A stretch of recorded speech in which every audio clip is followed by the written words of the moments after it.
नमस्कार दोस्तों, आइए अपन चलते हैं परमपिता परमेश्वर की राह में। ये जानने की कोशिश करें कि हमें भगवान को या परमपिता परमेश्वर को क्यों मानना चाहिए।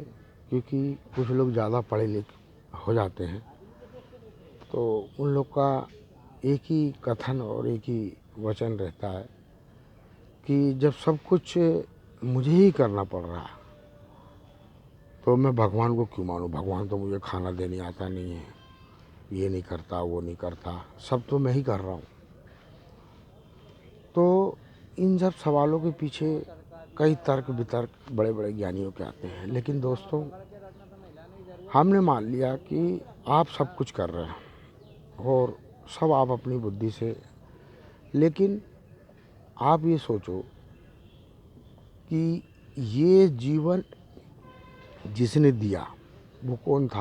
आप कहोगे माता पिता, फिर ऐसे ही चले जाएंगे माता पिता के ऊपर। तो ऐसे चैन सिस्टम या आनुवंशिक क्रिया में हम प्रभु के पास पहुंच जाएंगे कि हमारा जन्मदाता कोई ना कोई है जिसने ये संपूर्ण सृष्टि बनाई और इसकी रचना की। तो उसी प्रकार दोस्तों, ठीक है, आपके अंदर ज्ञान है, लेकिन आप अपने आप से और एक अन्य व्यक्ति से जब कंपेयर करेंगे कि मैंने भी उतनी पढ़ाई की और इस व्यक्ति ने भी उतनी पढ़ाई की, लेकिन ये पागल हो गया, इसका सेशन कहाँ गया।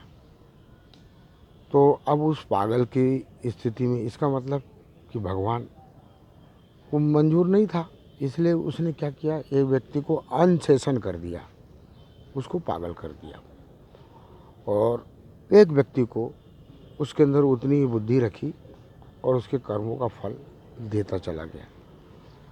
तो हम सिर्फ कर्म कर सकते हैं, फल नहीं प्राप्त कर सकते। फल देने का निर्धारण उसके हाथ में। आप कितने ही बड़े ज्ञानी ध्यानी डॉक्टर ऋषि मुनि कुछ भी बन जाओ आप, लेकिन हमेशा कर्म फल परमपिता परमेश्वर के हाथ में रहता है। तो इसलिए भी मानना ज़रूरी पड़ जाता है क्योंकि तुम कर्म कर सकते हो, फल नहीं। आप अपने फल की गारंटी नहीं दे सकते, लेकिन परमपिता परमेश्वर के फल की 120% गारंटी देती है। समझने वालों के लिए ये इशारा काफ़ी है, और जो समझ जाते हैं उनको अपना फल उनके जहन और ज्ञान में आ जाता है। लेकिन कितना मिलेगा, कैसे मिलेगा, इसका सिस्टम उस परमपिता परमेश्वर के हाथ में है।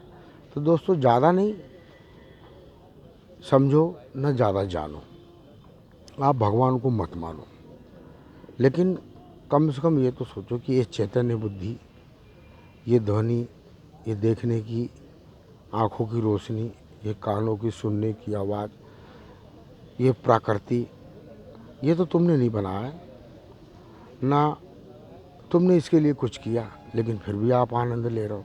तो उसी प्रकार जैसे आप कर्म करते हो तो आप सिर्फ कर्म तक सीमित हो। फल क्या मिलेगा, फल के लिए उसको तुम्हें इंतज़ार करना पड़ेगा, उसका वेट करना पड़ेगा, और फल देने वाला हमेशा अदृश्य रहता है।